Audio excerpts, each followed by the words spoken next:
four-time Emmy-nominated producer, Frank Pace, and retired New York City firefighter, 9/11 first responder, and Vietnam vet, Billy O'Connor. Today's guest, acclaimed film director and columnist, Mel Damski.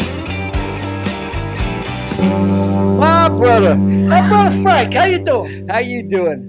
I'm doing all right. I'm just I'm getting fed up of looking for movies. You know, like I'm looking at Hulu, I'm looking at Netflix, I'm looking at Amazon Prime, and every time you put it up, it's the same 12 across the top, new movies. People are watching this.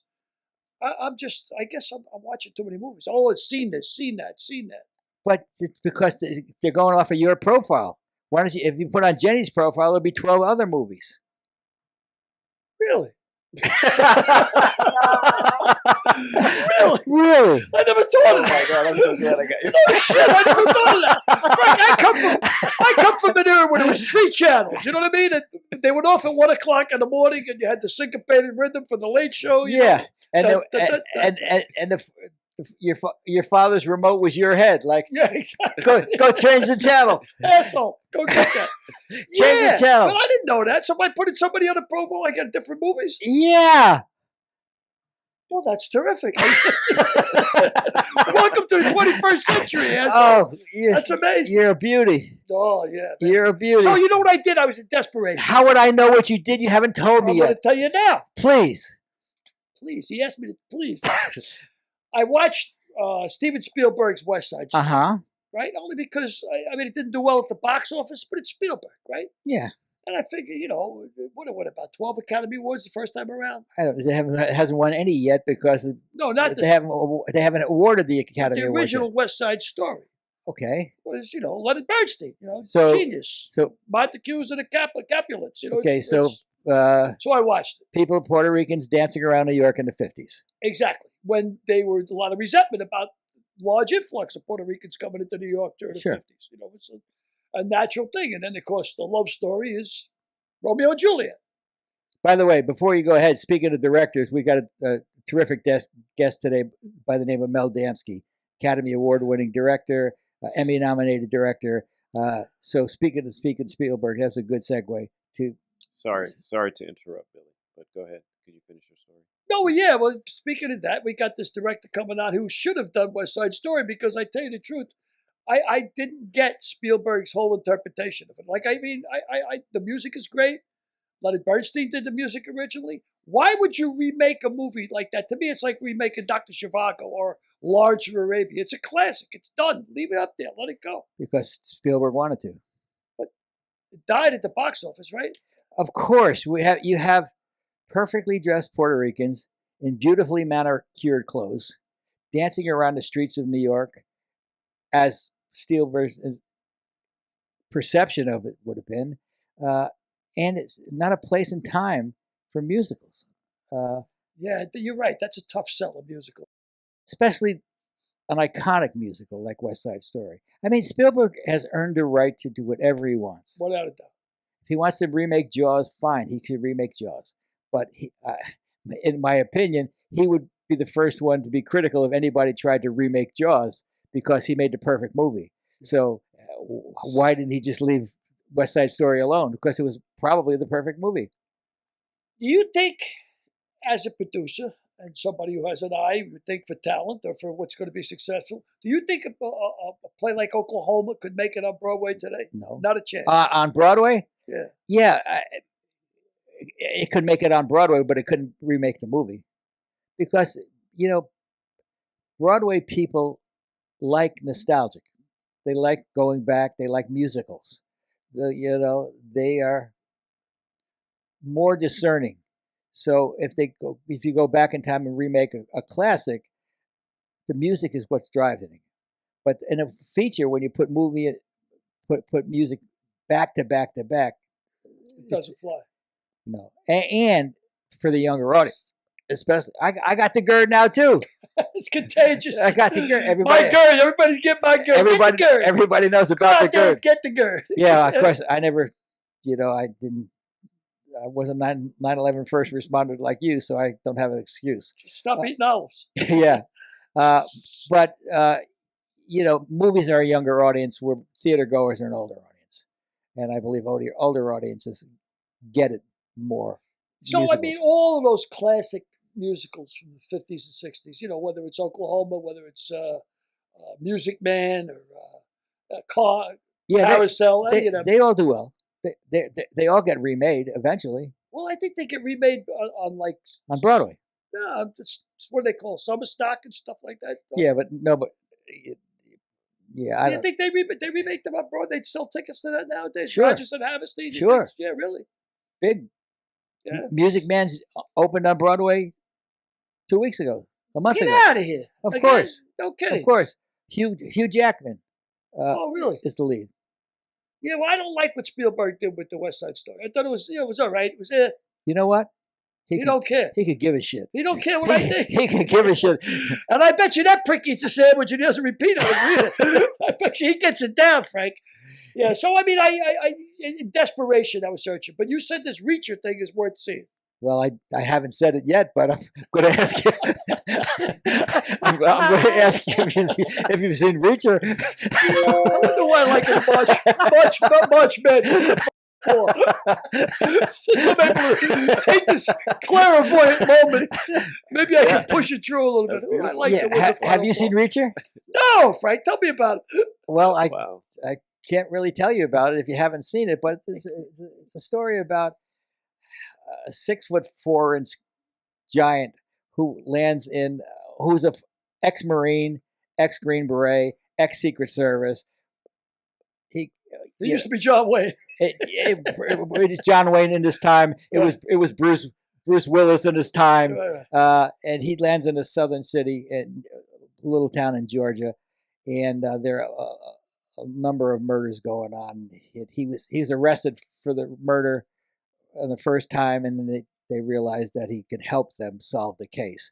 And with the help of a very attractive young actress and a very, very, very talented young black actor who plays the sheriff, they solved the case. But it's a great episode, 8-episode story. It's total fiction, right? I mean, we're talking about a black sheriff in southern town. Well, it's fiction, right? Sidney Poitier pulled it off. But he came down. Mr. Tibbs came down to the South. Yeah, and so did this Not the lawyer. black sheriff. He's in town. No, the black detective Uh-huh. was running away from a bad experience that he had in Boston. So he was a Boston-trained actor, hiding out, Boston-trained lawyer, hiding out, running away from something, and that's why he took the job in Georgia. But it's a terrific series. Yeah, really. I'm going to check it out. Derek, you didn't see it? Haven't seen it, no. Who wrote it, I wonder? Let's see. Yeah, well, who's the guy that's tearing it up right now? Is Taylor or something? Or Nick other? Santora? Nick Santora wrote it. Yeah. Who's the writer now that's tearing up television? I mean, tearing it up. Yellowstone is Taylor something or other? Yeah, I don't know. Taylor It's not. Colwell. Taylor Yeah, Taylor Colwell. I think that's right. Yeah, Is it Taylor he's got Yellowstone. He's got 1883, and he's got 1933 or something. And he's also got that thing with Jeremy. What is it? Jeremy, the older guy with the pug face. Renner? Jeremy Renner. Yeah, he's got it series with him too. Great. What's it? Taylor Colwell? Is that his name? Who look wrote at- hang on Yellowstone? there, buddy. Hang on there, buddy. Yeah, he's hot, man. The guy's hot as a pistol. Anything else you seen? Sheridan? Taylor Sheridan. That's it. You seen anything else that piques your fancy? What the hell did you know what I watched last night? Because of something that somebody had said on an interview, and I can't remember who said it, but they said you have to see the Giants documentary. What's his name? Andre the Giant? Andre the Giant documentary. Yeah, that was pretty good. I thought it was hilarious. I thought it was great. It was good. Did you see the part where he's talking about how we had a fixation with flatulation? How when Andre the Giant farted, a whole airplane to clear out, like he made a lot of noise. Besides that, he got a big kick out of it. I mean, I knew he was a... How long have you been 13? Fart jokes are part of the thing. Prolific. I mean, I knew he was an unbelievable drinker. They talked about him being able to drink a case of wine. No problem. And you could see a bottle of beer in his hand. Yeah. Looked like an ounce glass, but I had no idea that he had this fixation with Well, I always say there's two people in the world: people who find humor in farts and people who don't. You put them in one of two categories. Think about it. Think about it. There's farts and then there's damn right hurricanes. I mean, from what I understand, this guy Yeah, but look, makes some noise. George Clooney obviously finds humor in farts. He just looks like a guy that finds humor in farts. He married a woman who has never farted in her life. Mel Brooks finds humor in farts, obviously. Yeah, but I think Anne Bancroft found humor in farts also. Yeah, she was a Bronx girl. She Yeah. probably did.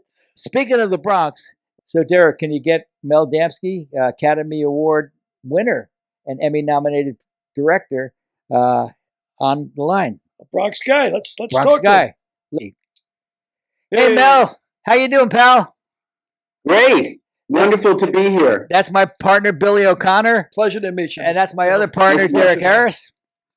Absolute pleasure. Nice to meet you both. So, what are you doing with yourself these days? Well, that's a really good question. I don't know if you heard, there's this COVID thing going around. It's been, but I have a puppy, and she's been a lifesaver for me, keeping me busy. I also wrote my first play. I'm 75 years old, and it's going to debut in Santa Rosa, California. And I'm creating a directing program at School of Visual Arts in New York, starting in September. So I'm staying busy. NYU? Well, no, this is called SVA, School of Visual Arts. But I'm also talking to NYU about teaching at Tisch the following year, because a lot of people at Tisch are retiring now. Yeah, and you're just starting. You're And a newcomer. I don't act my age. So. Yep. Yeah. You didn't act your age about 2 years ago when you directed 7 movies for Lifetime. Is that right? The Hallmark. Hallmark. 11 movies. Wow. And how short a period of time? 4 years. It's amazing to me how you could get yourself so up to do 11 movies, because each one of those you were doing them like you were doing it for the first time, weren't Yeah. you? Of course, yeah. And but I like to be busy. You know, when you're ADHD like I am, directing is a really wonderful profession, because you're on your feet all the time. You're surrounded by lots of different people, new challenges all the time. So it was very tough for me when things shut down. You can imagine. Yeah, 11 movies in 4 years. That's incredible. But what cracks me up is your freshman year of college, you knew you wanted to be a director. How many people? No, I didn't. I was always going to be a sports writer. I was sports editor of my high school and college paper. My uncle is a very famous journalist who inspired me. I always thought I was going to be a journalist. And I just wanted to I was a reporter for Newsday in New York, and I just wanted to get out of New York because all my friends were doing drugs about, in the late 60s. Yeah. Did you run into Billy then? No, I didn't. I was in New York in the late 60s too, and I wanted to get out of doing drugs, so I went to Vietnam. I thought, what's the odds of them having drugs in Vietnam, Yeah. And so I wanted to get out of there. I went to grad school in Denver, thinking I would go back and be a film critic like Joe Gelmus was. And my very first day of grad school, they told me what a director did, and I said, that's what I want to do. What a cool job. And you were born in the Bronx, weren't you? I was born in the Bronx, but lived in Manhattan. My parents are German immigrants. They met in New York. And we moved to Long Island when I was a year and a half old. So you were out in Roslyn, right? That's my father's place is out there, right? The bar. That's right. Yes. Yeah, well, I was in the bar business in Queens, and they were one of my rivals, my father's place. So I used to go out there and steal their bands occasionally. Yeah. Speaking of my father's place was a jewelry store right across from the clock tower called the Silver Bell. Right in town, huh? That's Billy Joel country too, isn't he, from around there? Yeah, he's from Long Island. Yeah. So you went to Colgate on a football scholarship? Yes, believe it or not, look at me. I'm, a little old Jewish person, but I didn't know that at the time. And I was a linebacker. I played against Larry Zonka freshman year. He played for Syracuse. I played for Colgate. And, freshman year I was okay. I was the captain. Sophomore year, I realized that everybody was way bigger than me and much better. And in practice one day, I played middle linebacker. Our quarterback rolled out, and I knew what he was doing. I went with him, Bob Mark, and he ran over me. And he was a Jewish guy from Scarsdale. And I said, I just got run over by a Jewish guy from Scarsdale. What was he driving? Yeah. And I quit that day. And I went to my coach and I said, this doesn't really make sense, right? I'm 5'8", 175 pounds, but I did continue to wrestle because wrestling, you pick on people your own size. So by 1978, you were directing in Los Angeles your first movie? Or before that. Is that what's showing up on my IMDb? It's Long Journey Back. Oh, yeah, that was the first movie, yeah. I did some series before that, but yes. I went to AFI after University of Denver and there was a very famous producer named Quinn Martin. And Quinn had a policy. He would ask all the best film programs to submit their best picture, their best movie from that year's class. And AFI chose my short, and Quinn chose my short. And I went right from AFI to directing an episode of Barnaby Jones. Wow. What year was that? 75, 74? Yeah, it was around 74, 75, yeah. So you went from Barnaby Jones to Lou Grant and then on to MISCHIEF. That's right, yeah. And then I got to do some TV movies as well. So I was going back and forth between MOWs, and there were lots of MOWs back in those days. What was it like? What was it like walking onto the set of MASH for the first time? It was very intimidating to me, but they were very nice to me. I mean, they realized I was a kid and had no idea what the heck I was doing, right? So, but they were really, Alan especially was. Alan, Radar was a little bit of a challenge, and they warned me about that. but hey, Radar, if you're watching, I'm sorry. Radar, if you're watching, I'm glad we got you watching. You worked with Alan Alda and Harry Morgan. Now, I got to tell you, Harry Morgan, to me, delivers my favorite line in the history of the movies. When he made My Darling Clementine with Henry Fonda, he plays the bartender. And of course, Henry Fonda comes in and tells him he's in love with Clementine, and he says to the bartender, which is, to me, as a bartender, was a great line. He says, Joe, have you ever been in love? And Harry Morgan looks at him and says, no, I've been a bartender all my life. I just love that line. So working with Harry Morgan, I mean, that must have been a hell of a kick for a young kid. Oh, it was, again, it was a little intimidating, but they were so nice to me and made me feel very comfortable. Well, and it was a really good experience. But the thing that really changed things for me was Lou Grant, because I had a background as a journalist, and a lot of the directors on Lou Grant, right, came from the Mary Tyler Moore Show, which was a multiple camera show. I was more of a movie type director. And so I got the show on its feet. All the scenes were written where they were always sitting at their desk, talking at their desk. I got them up and moving. They pull out something out of their typewriter, they take it over to deliver it to this part of the thing, that kind of thing. And I got it on its feet. And obviously when it had to get very serious, I would stop and have close-ups. But they really loved what I did. And when they saw my first couple of days at dailies, they hired me for 4 more episodes. Now, is that because motion works so well in television, Frank? That's because motion works so well in single camera, especially. Yeah. Because it wasn't static. It wasn't static, right? And there's motion in situation comedies too, but they got 4 cameras to cover that.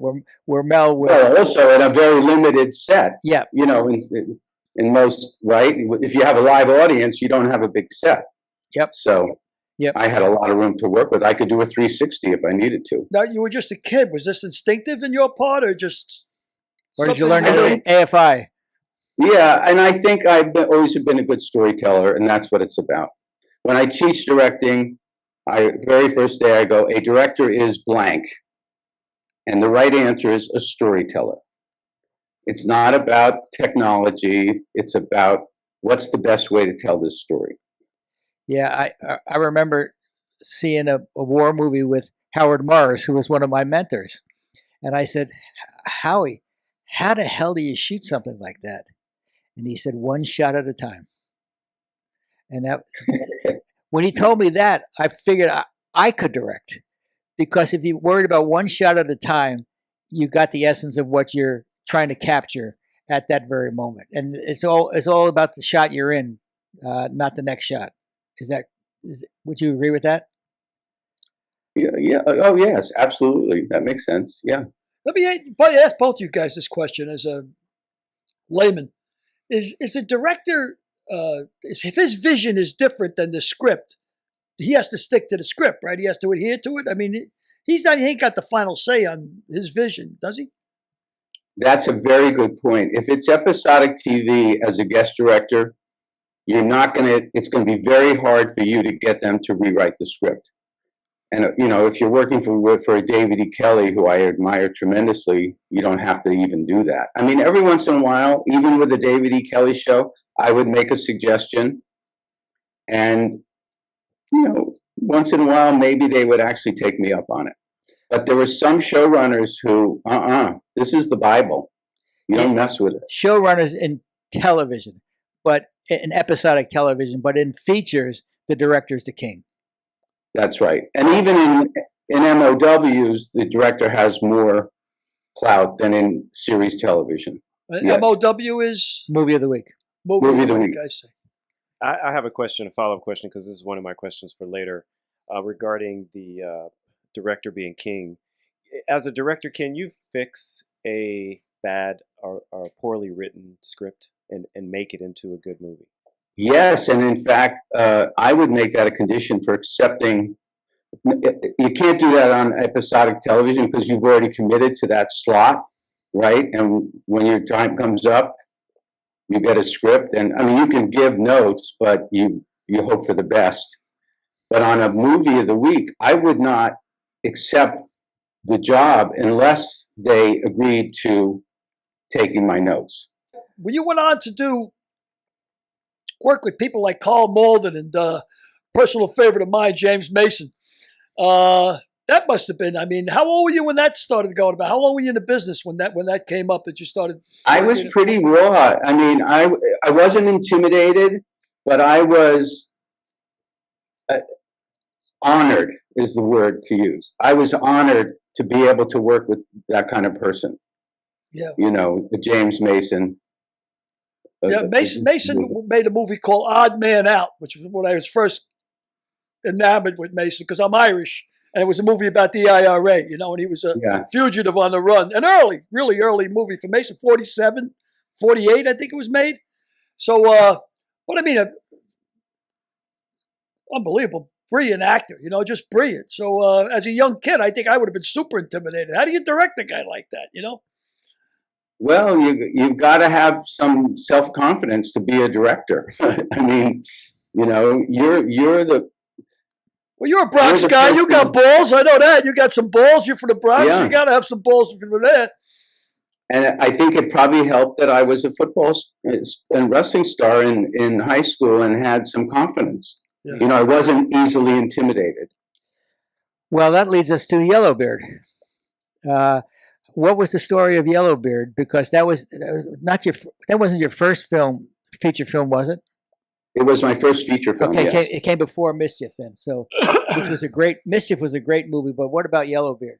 What can you tell us? Yellowbeard, I was basically a sacrificial lamb because it wasn't a Monty Python movie per se. It was an Orion movie. And Mike Medavoy didn't want it to be as broad as a Monty Python movie. And so he insisted that the Pythons did not direct it themselves and that they had to bring someone in. But they found this young kid who was pretty new to do it, and that was me. And it was a real struggle, I can tell you,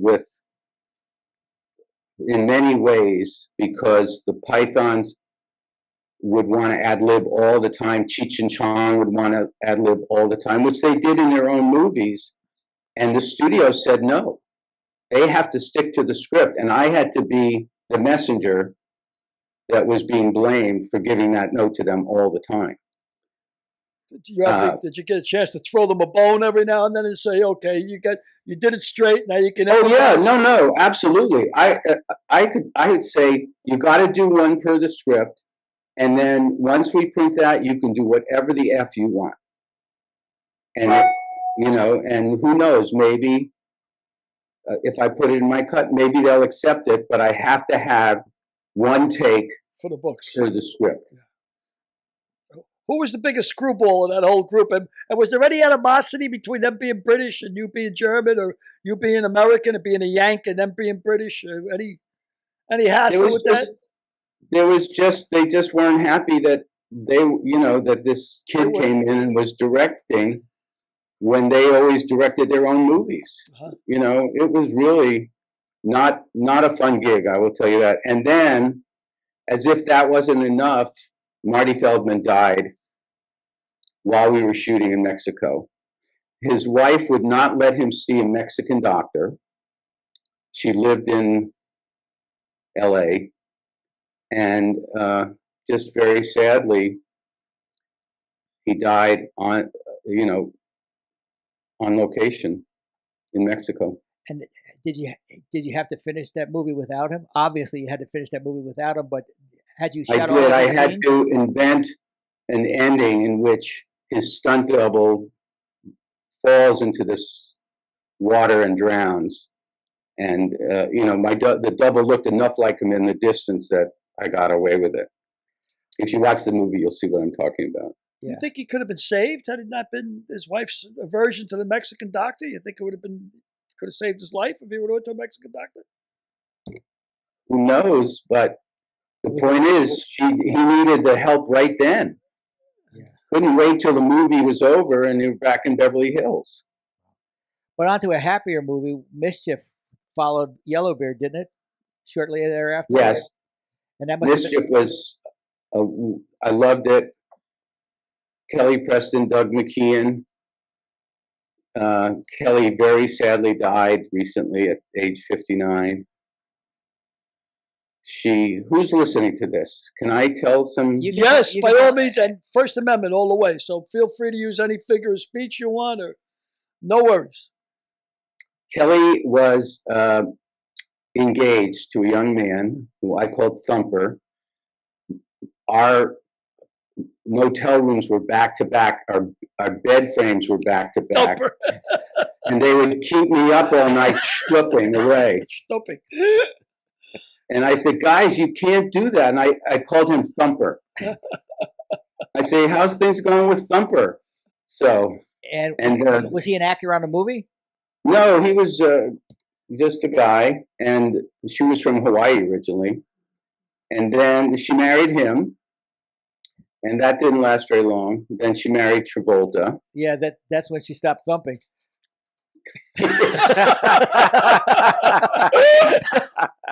Truth be told, she must have been thumping with somebody else because she wasn't thumping with John. Yeah. So that was no comment. And by the way, I think Doug McKeon was a virgin. He was like 16 or something like that. And so he actually had his first sex on a movie set, right? Before he had it in person. And getting paid for that, too, and getting paid for it. Yeah. And he was a real sweet kid, and we were in a great little town in Ohio. It was a really wonderful experience for me. Yeah, because then we did A Winner Never Quits, which I don't see on your filmography, but it was... It isn't? Not on this. Not on this. Really? Maybe on IMDb, but it's not on Wiki. I want to say one more thing about Mischief. Check out the songs that we got for that movie. Unbelievable. Unbelievable. 50 songs, right? Unbelievable. But incredible movies, incredible songs. We could never afford to do that now. Never. You're right. In those days, in the 80s, they didn't care about songs from the 50s. So I got to use these amazing songs. Well, that reminds me of something I haven't thought about for 30 years, but we got the Schlitz commercial because of that movie. Because we did Mel's thinking about what the hell is he talking about Schlitz commercials, But if you recall, we did a series of 3 or 4 15-second commercials for Schlitz beer, which were all set in the 50s. And we used background music from the 50s as the tracks. Do you remember that at all? You were asking me that? Yeah, no, I'm asking myself. Of course I'm asking you. No, I don't.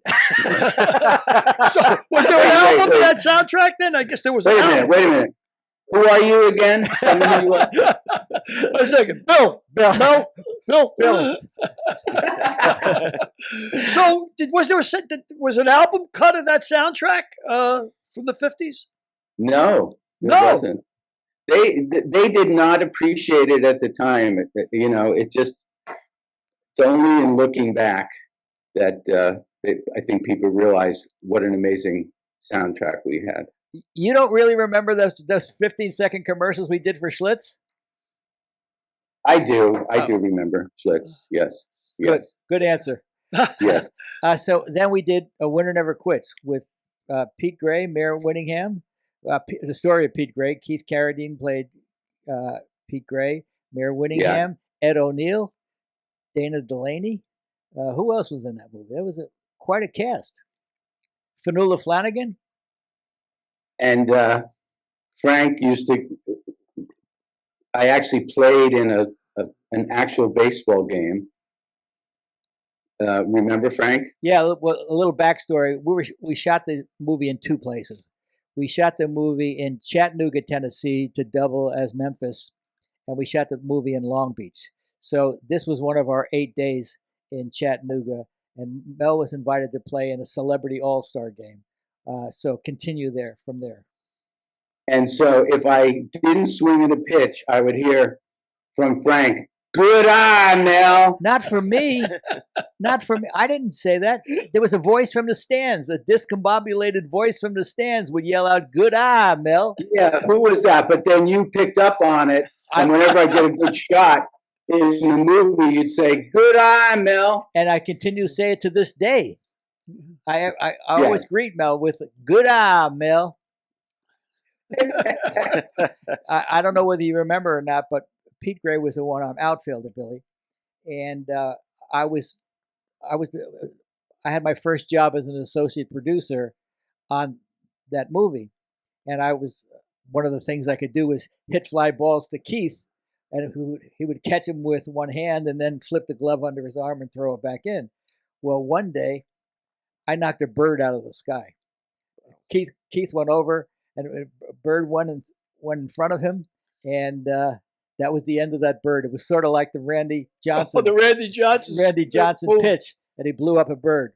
But it was incredible. That shoot was a very hard shoot because it was really hot that summer. Do you recall the 105-degree days playing baseball?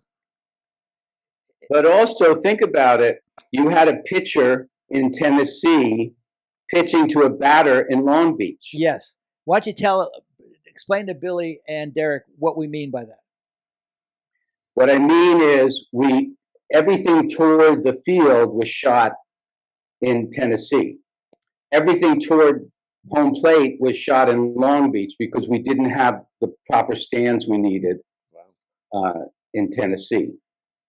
So it was, we had to really be very careful about connecting the dots. You're directing a movie on Zoom, basically. You were doing it to different locations. That's right, exactly. So we had to meticulously storyboard out every sequence, and Mel would go to the storyboard to see what we shot in Tennessee, and then how it would match to what we would shoot in Los Angeles.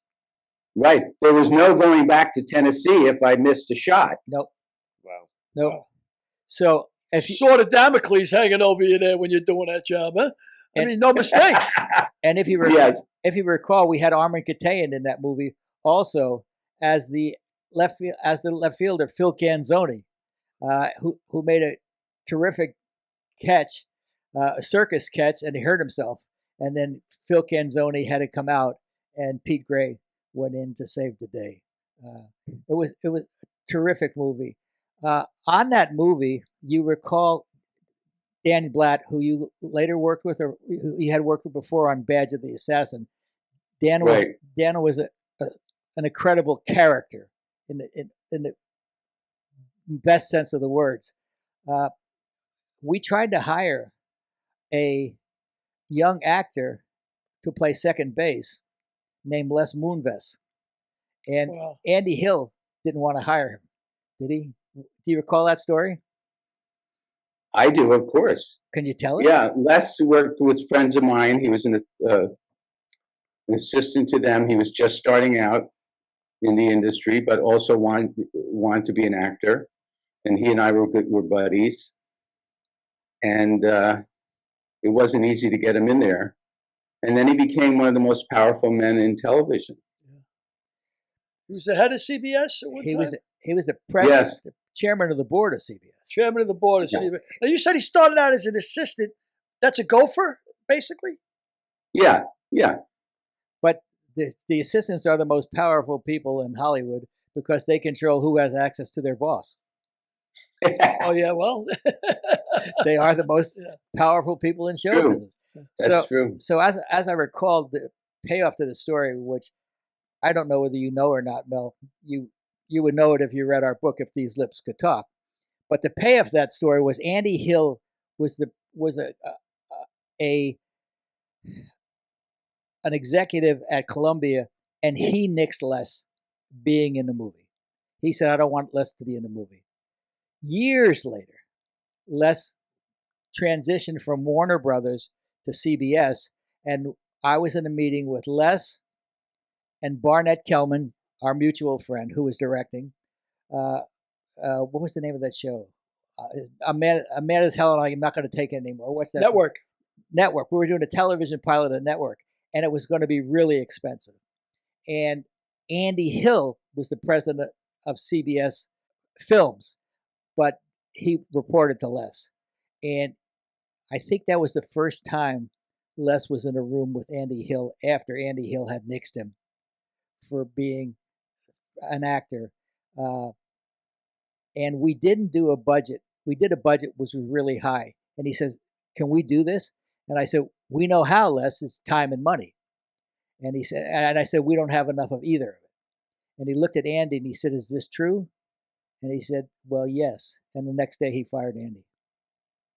Whoa. That's the kind of guy Les was. Wow.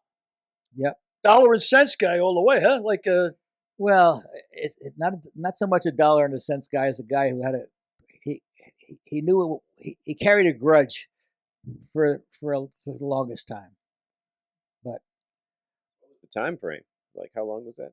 about 30 years? 8 years, 20 years? 9 years between the movie and time that Les took over CBS. Was that right, Mel? 84 to 92, somewhere like around there. Yeah, yeah. Mel, how many films did you shoot overseas? You've done some work overseas, mostly in Europe, right? Yeah, I shot in England. I shot in a little Hungary? bit in Prague, a movie in Budapest, but Mexico a couple of times, but mostly in the U.S. You know, but the fun thing about the MOWs is you did them all over the country, you know, and that was really nice as opposed to series, right, where you were obviously going to be mostly in Los Angeles or New York. If you had to and then Vancouver. if you had to go back on your career, which of those movies or projects would you like to do over again, just because you had the most fun? Oh, for the fun? Yeah. Well, Pete, you know, the baseball one was fantastic, obviously, because I love baseball, so that was really good. I had a lot of fun on Mischief, little town in Ohio, which I loved. I've been very blessed. You know, I've done so many things. There's no way I can say, oh, this was my favorite or something like that, because I've had so many favorites. Really. I did love working with David E. Kelley because the content was so good. The quality of the writing was so good. And that really meant a lot to me. That was Boston Legal, correct? Picket Fences, Boston Legal, Boston Public. Yeah.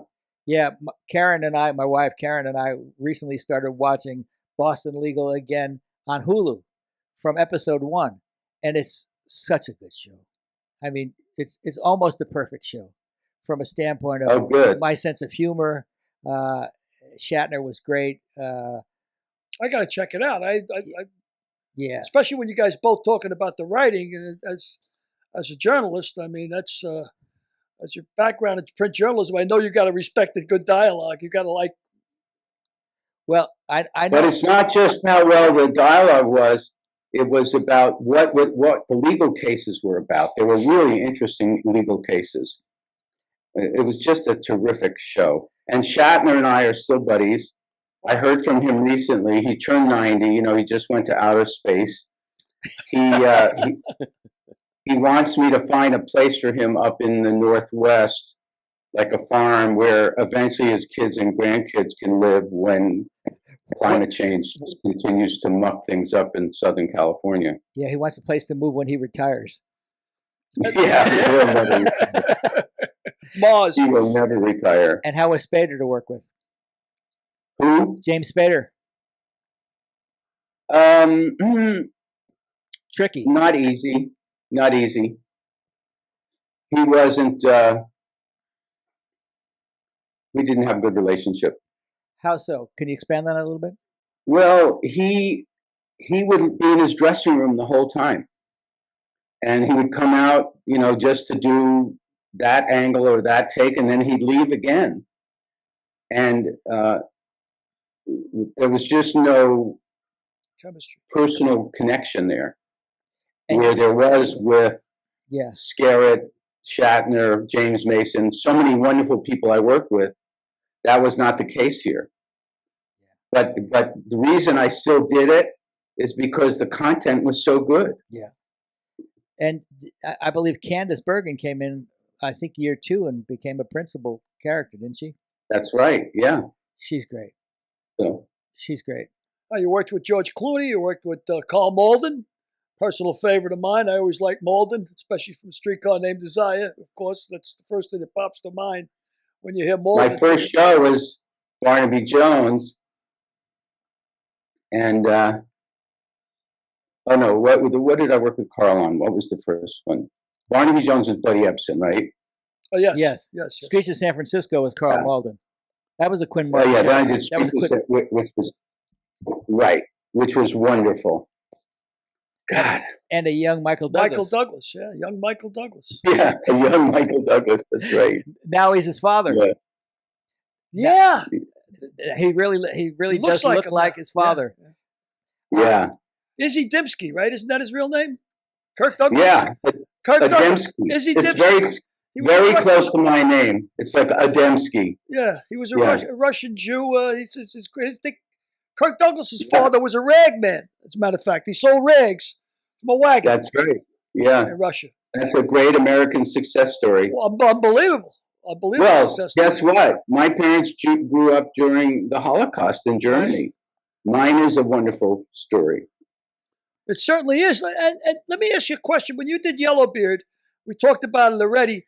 I have a note here, and I was having a half-assed argument with Frank that Uff Hatter, is that like, did you do it in German as well, that movie? Is that what that is? Because it said you work with Monty Python and it has Uff Hatter past it, which is German, I guess. I don't know. No, we didn't. No. Okay, so that was me. I read it wrong, did the research wrong, whatever. That's why I asked Frank about it. Yeah, yeah. So from 2006 to 2014, you worked on a TV series called Psych with Dooley Hill. That must have been an especially gratifying experience, because for you to stay at a place for so long, you must have liked that job. That must have been a pretty good job. Best gig I ever had was Psych, because I loved the content and I loved the people I was working with. My 2 leading actors were wonderful. James O'Day. By the way, James O'Day is from Texas and his real name was Rodriguez, but he looked so gringo that his agent said, "You can't be Rodriguez." So he became James O'Day. Guess what? He would have been better off if he stayed Rodriguez. Now he's Rodriguez again. Wow. Well, And that's because of the change in the industry. Is that what Exactly. Now they it's want, an yeah, asset? Yeah. Wow, it's amazing. It's an asset now. Why don't you tell us? and Dule was wonderful, and it was just a great experience. And Vancouver's a beautiful city. I love being there. Yeah, we hooked up in Vancouver when I was doing the George Lopez movie, and you were doing Psych. It was a Yeah, good place to see an old friend. yeah. Yeah, you guys are both in Vancouver. I heard it's a hell of a town. Vancouver Island, is that like? Well, that's not Vancouver. Yeah, but it's across the. That's not the mainland. Yeah, yeah. That's a big, big island. yeah. I'd love to go up to Vancouver myself. I mean, I've tried some travels in Canada, but you guys, I mean, you get to travel all over the world directing, and obviously Mexico, Germany, Hungary, Austria. You have any favorite locations? Well, I loved Budapest just because they preserved so much of the old architecture. And so, it was every place you pointed the camera was something really interesting. That's the way Frank felt about Moscow. Yeah. As a director, that was really wonderful for me. And Prague was like that too. Prague is preserved. Parts of Rome have been totally preserved. So when you go to a place like that, it's really wonderful cinematically. And you won an Academy Award for a documentary you did. Why don't you tell us about that? Still Kicking, the Fabulous Palm Springs Follies. And it's a live musical variety show for performers who were 75 years and older. And at the Plaza Theater in Palm Springs, they are now reopening the Plaza Theater years later. It's been shut down because of COVID. About 4 or 5 of those dancers are still alive, and they want to run my movie opening night. Wow! So hopefully that will happen. And then maybe they'll run your play in there after the movie. Well, they're actually interested in the play too. Yeah. What is the play about? This is your first play. You wrote at 75. You wrote your first play. And what is it about, Mel? What's the play based on? I did a TV show called Scorpion, and I met with the man the show was about. I had dinner with him, and he told me, I said, "What are you working on now?" And he told me what he's working on, and that's what inspired the play. So the play is about an old Jewish guy who's very discouraged, won't get out of bed. His wife died years ago. His only son is a touring musician who he never gets to see. He's not happy with some of the political things happening in the world. I don't mention any names. And he's got a black nurse who says, his name is Max, and the play's called Max. And Max, you got to get out of bed. You'll never get healthy this way. And he said, "Give me one good reason I should get out of this bed." She said, "I'll get back to you on that." Her call button goes off, and she brings in his new caretaker, who's a robot named C. Max said, "No, I had a robot. He was a putz. He didn't even know what the word meant. He was a B, and I am a C. And I have been programmed to be compatible with you. We are going to get along just fine." Phoebe says, "I'll leave you two alone." She comes back in 15 minutes later. Not only is Max out of bed, but they're both dancing and saying, "Copa, Copa, Cabana," because she knows every musical, right, that Max loves. But here's what the play's about, and this was inspired by my meeting with this guy. C wants Max to sign a consent form that when his body gives out, they can preserve his brain in a hard drive. Walter O'Brien is really working on that. It's going to take years to do that. But I said to myself, would I take that deal if somebody offered me that? No friggin' way, right? Until I find out I'm going to have a grandchild. Mm-hmm. Maybe then I'll sign. And that's what the play is about. You know, it's interesting because Billy's a grandfather. I'm a grandfather. You're not a grandfather, are you? Not yet. You asking me? Yeah. No, I'm not. I've got 5 kids and no grandkids. Yeah. Remember, I'm the child of Holocaust survivors. Can I use the F word? Yeah, sure. Okay. Every Jewish kid who's born is a fuck you to Adolf Hitler. Yeah. That's a great fucking sentence. Yep. Yep. But I know Billy, and now I more recently, I want to live forever just to see my grandchildren grow up. I want to see. Yeah. I want to see them go to high school. I want to see them graduate from So college. walk down the I want to aisle. walk down the aisle with my granddaughters. Yeah. I know I'm probably not going to do the latter, but if I can, I'm going to fight my way to be there as long as I can. I want to stay here as long as I can. Yeah, you They got can roll you down the aisle when you're, just a brain. you got in a to hard tell fight. your kids to get to work and give another fuck you to Adolf is right. So Exactly. Adolf a couple of more fuck yous is right. That's fucking Exactly. great. Thank you. Yes. And now you're writing a column. If I ran the zoo. Yeah, I write a column for the O'Connor Weekly News here, and I've won best in the state a few times, and it's about whatever I want to write about, Isn't which it is great? really nice. Isn't that great? That's sort of like what this podcast is. Whatever we want to Whatever we talk wanna about, we whatever talk interests about. us. Yeah. What are they going to do to us? Nothing. Is that a weekly, Mel? That if I ran the zoo, is it a weekly column? It was originally. Now I'm doing it monthly because I got so busy with other things, but I'm fine doing it monthly. Do you think your history as a journalist and deadlines made it easier for you to be a director because you always delivered on time because of the deadline thing, pressure? I think it helped me. It is a kind of storytelling, and when you're a journalist, almost every day is a different channel. When you show up at the office, you have no idea what you're going to be assigned that day or where it's going to take you. If it's in Long Island, in Garden City where the office was, you might end up anywhere that day. Yeah, I have a theory that, one of the reasons that you see a lot of journalists in broadcast news is because and interviews is because they're so well-rounded, because as a journalist, like you said, you don't know what your assignment's going to be. So you might get an assignment on nukes. Well, you're going to learn about nukes. Maybe you didn't know anything about it, but you're going to know something about it by the end of that day. Next day might be inner city crime. You're going to know something about it. Right. So you're going to be well-rounded. It's going to make it obviously a great conversationalist. So how did you get involved with the O'Connor Weekly News? When I was doing psych, because I'm an American, I wanted a place in the U.S. to go to on weekends. And I bought a place in this little town of O'Connor that was ridiculously affordable for someone who had lived in L.A. for so long and now is working in Vancouver, both very expensive places. And I read the local paper, and I walked into the office one day, and I said to the woman, Sandy, who ran the paper, I wrote a column, would you be interested in running it?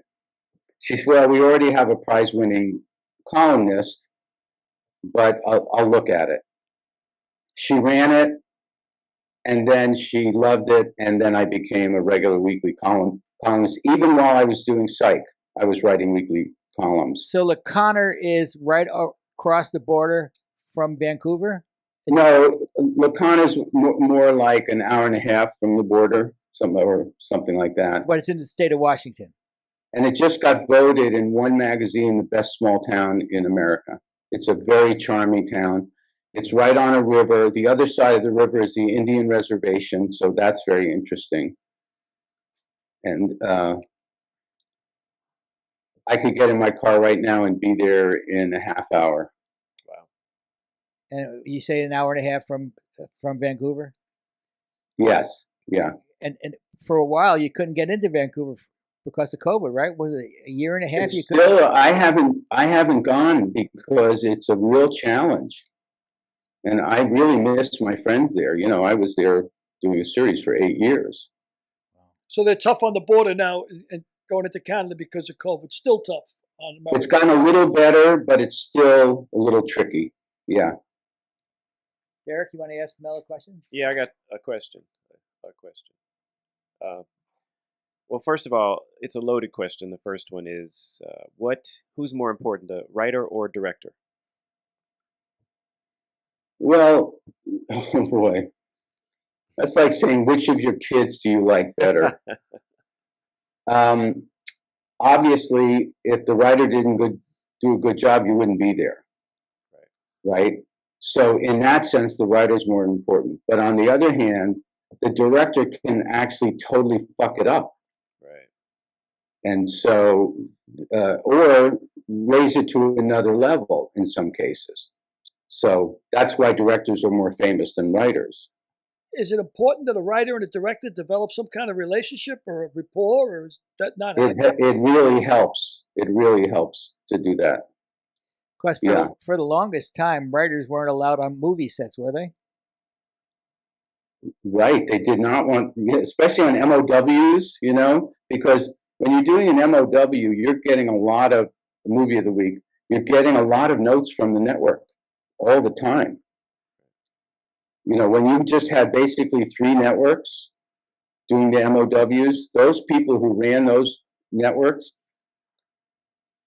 they were in charge and they had very specific notes that you had to address. So now it's out of the writer's hands completely, and it's in the studio's hands and the director's hands. Yeah, and one of the reasons I got hired a lot is because I was also a writer. And a lot of times they still had a lot of notes, and the writer of the script had already gone on to another project. So I would do the rewrite while I was prepping the movie. Yeah, and I can remember on A Winner Never Quits, Mel was always rewriting that script. He was always rewriting that script, and the script was so much better off for it.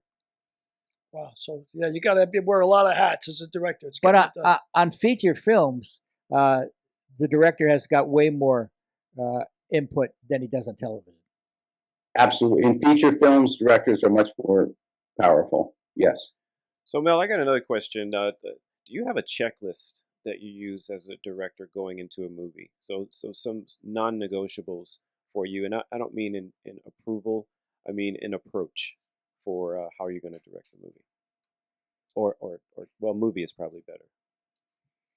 Absolutely, I do. And when I have my meeting with people, I let them know this is how I do a movie. This is what I do. Could you and if you just want somebody as a rubber stamper, I'm not your person. Got it. And could you share I have a strong point of view. I'm sorry, go ahead. I have a strong point of view. I let them know that I have notes that have to be addressed on this script if I'm going to direct this movie. Wow. Yeah, and I like you saying point of view, because I find that in television, increasingly the directors doing television show with not a point of view. He's just doing a point of view. His point of view is getting the next job, and he's just trying to survive and get a good recommendation so he can get his next job.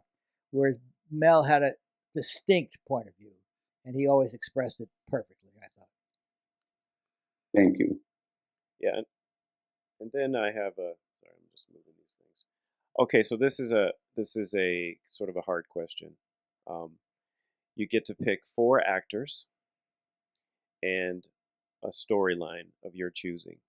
What 4 actors would you choose, and what would the storyline be? Oh my God.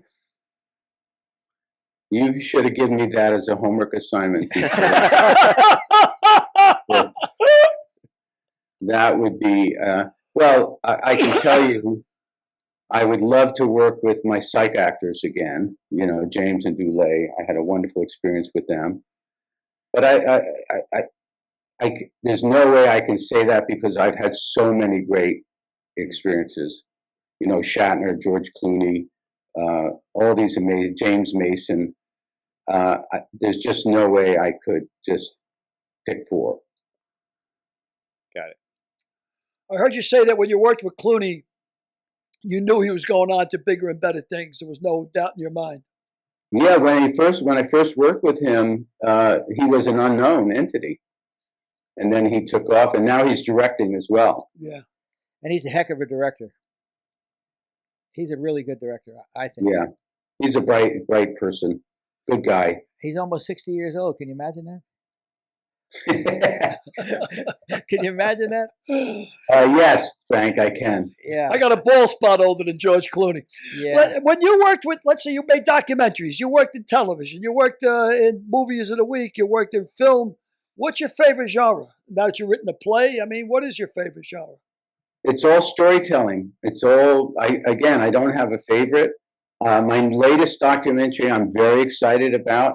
There's a rich man from Seattle who takes a different challenged person to the New York Marathon every year. He created this amazing wheelchair that he pushes 26 miles. He pushes that person. And this year he chose a 19-year-old girl who goes to drama school in LA, and she's got all these disabilities. She's not tall at all, amazing structural issues. And I interviewed him in Seattle. I interviewed her mom in Seattle. I interviewed her at AMDA Film School in LA.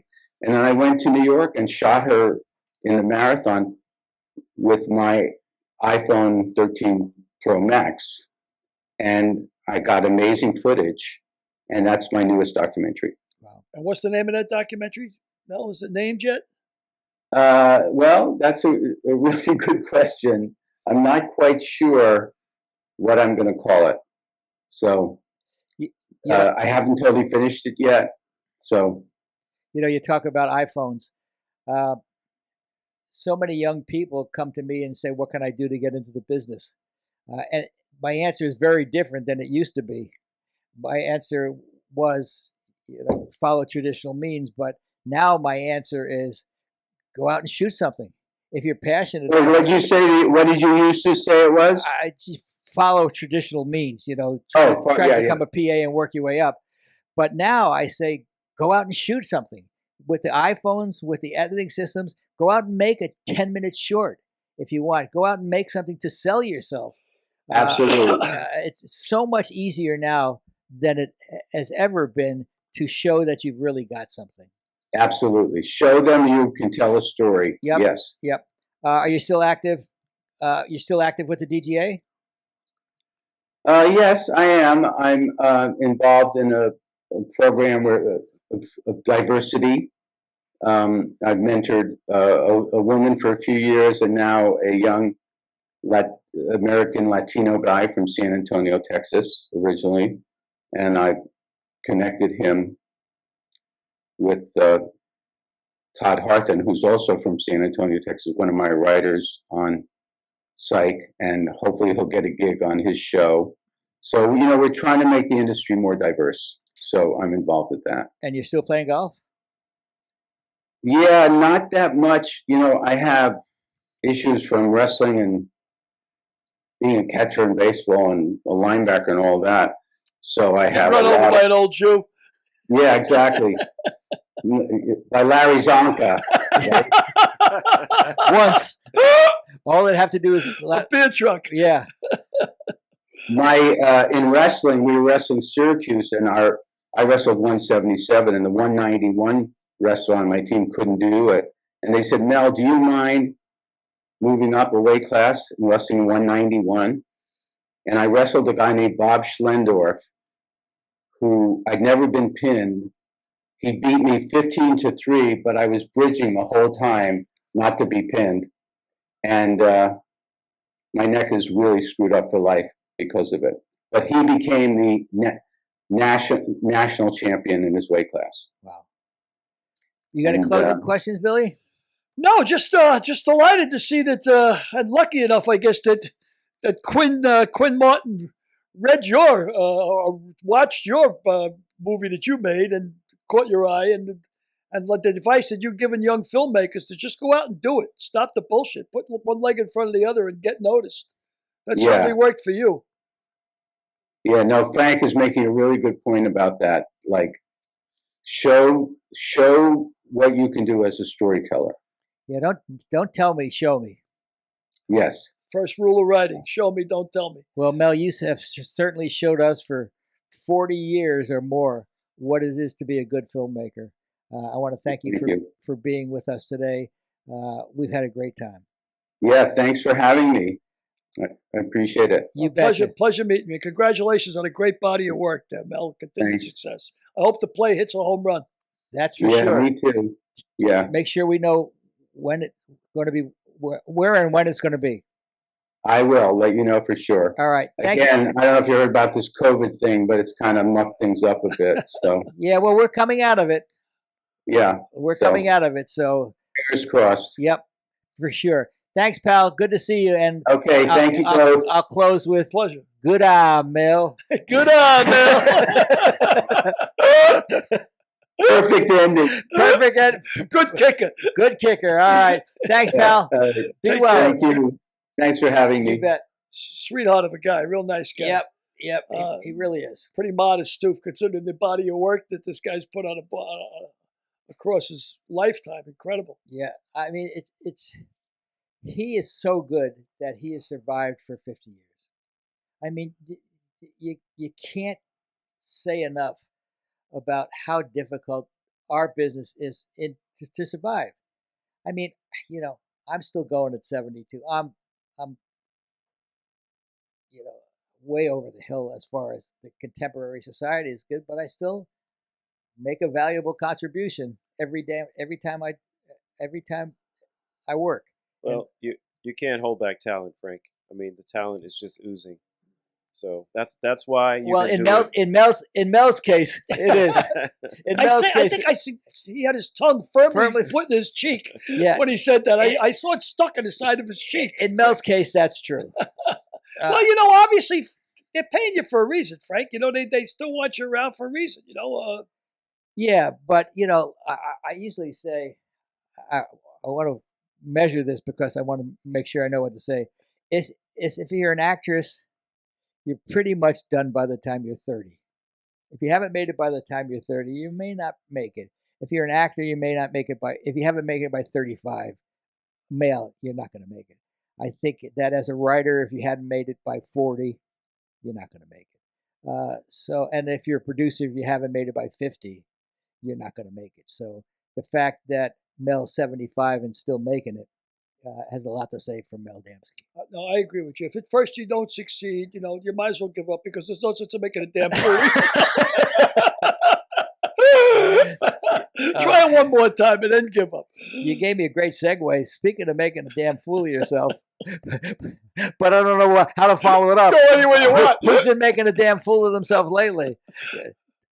The Trumps are always making a damn fool of themselves as far as my favorite line is the instead of saying Gestapo tactics with the chick with the gazpacho tactics. That was the Mexican soup line. That was he's using gazpacho tactics. I said they're coming after some Mexican soup.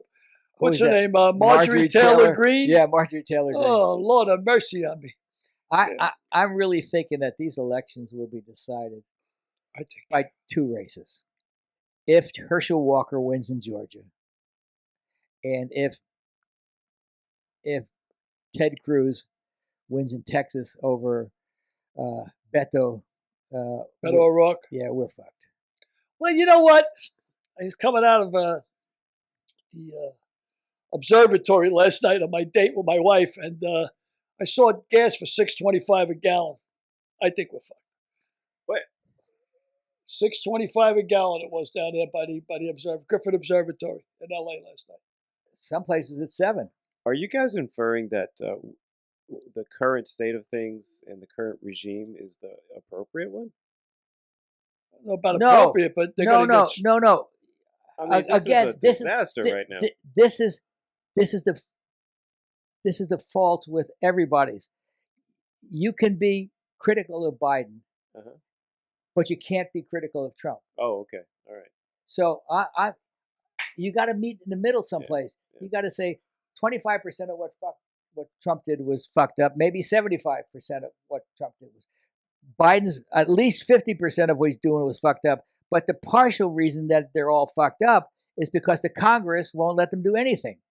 That's part of it. That they want to do. We live in a corrupt government. I was just going to say it's just more so corruption than anything. And I think corruption is we have a corrupt government. It's just money. Whoever spends the most money. But I've heard so many comments lately. Biden's the worst president we ever had.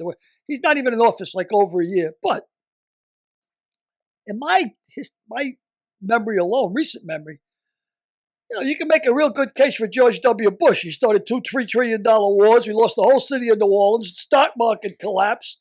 You know what the best thing that ever happened to George H.W. Bush? George Herbert Walker, the old man. No. 2, 3, 4. Donald J. Trump. Yeah. Because if you took all the heat off. If you hated George Bush, you detest Donald Trump. Yeah, Shrub. I used to call him Shrub. Yeah. Yeah, well, I think Molly Ivers gave him that nickname. But yeah, I mean, look at the whole stock market collapsed. $2-3 trillion wars that we couldn't win to begin with, impossible. Got involved in it. World Trade Center collapsed on his watch. The city of New Orleans disappeared under his watch. Yeah, but he didn't have anything to do with the hurricane. I'm not a George Bush fan. It's how you handle a hurricane. It's not the hurricane itself. He didn't send it. The hurricane was done by the time he got involved. Yeah. Yeah, exactly.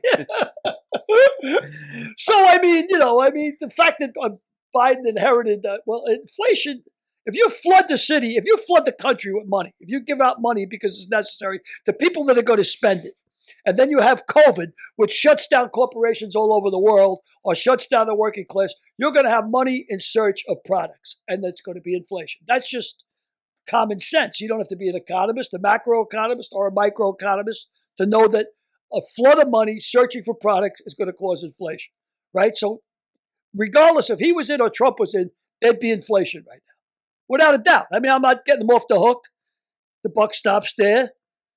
But as far as being the worst president that ever lived, no, he's by far not the worst president that ever lived. That's kind of we live in a presidency when Millard Fillmore was the president, way back. Andrew Johnson, Andrew Jackson, and Andrew Johnson, and Andrew Johnson. Yeah, I mean, and like I said, you can make a good case for Shrub and Jimmy Carter. Jimmy Carter is maligned.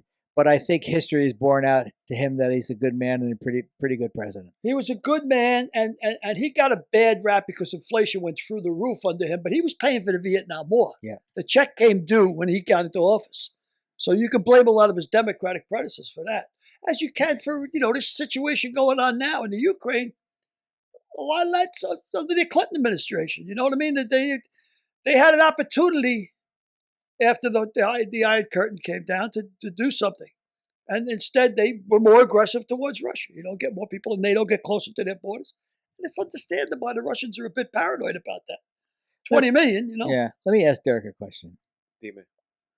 Why exactly are we wearing these headsets? It's the same question I'm asking for a year and a half. I can hear better without the headsets.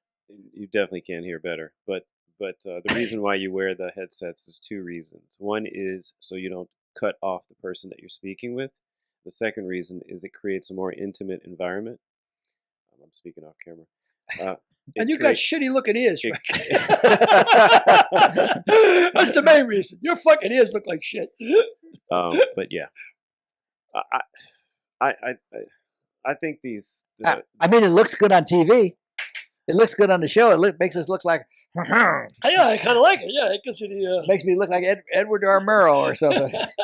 We're sitting in the front seat of an airplane, Yeah. You ever been a kid's in the locker room there, son? You ever been in a men's locker room? You know what's interesting is I have my list of questions here. Yeah. And it just so happened that you guys talked about the iPhone because that was my third question was, do you think you could make a good movie with an iPhone? I found it interesting that... Absolutely. Yeah. You're making feature films with iPhones. Yeah. Just don't tell me, show me.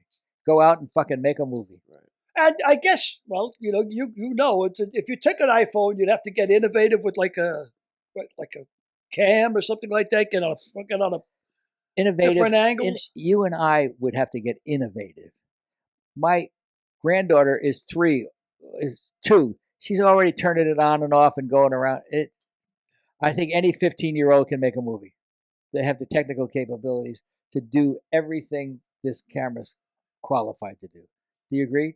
I do agree. In fact, there's a group of kids, like 4 or 5 kids, that did a remake of Black Panther, but with like household items as costumes, and it was actually pretty interesting. Yep. So what household items as costumes?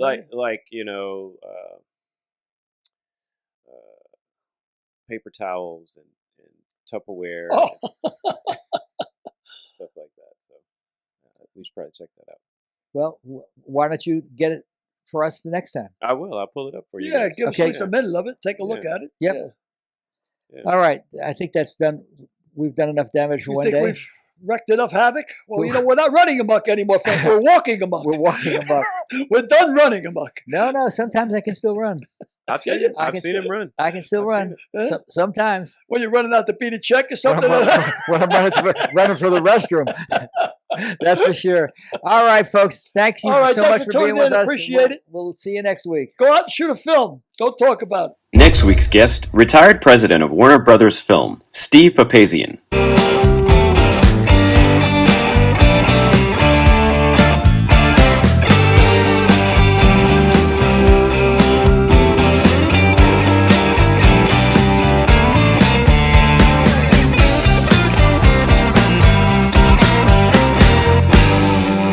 We'll see you next week.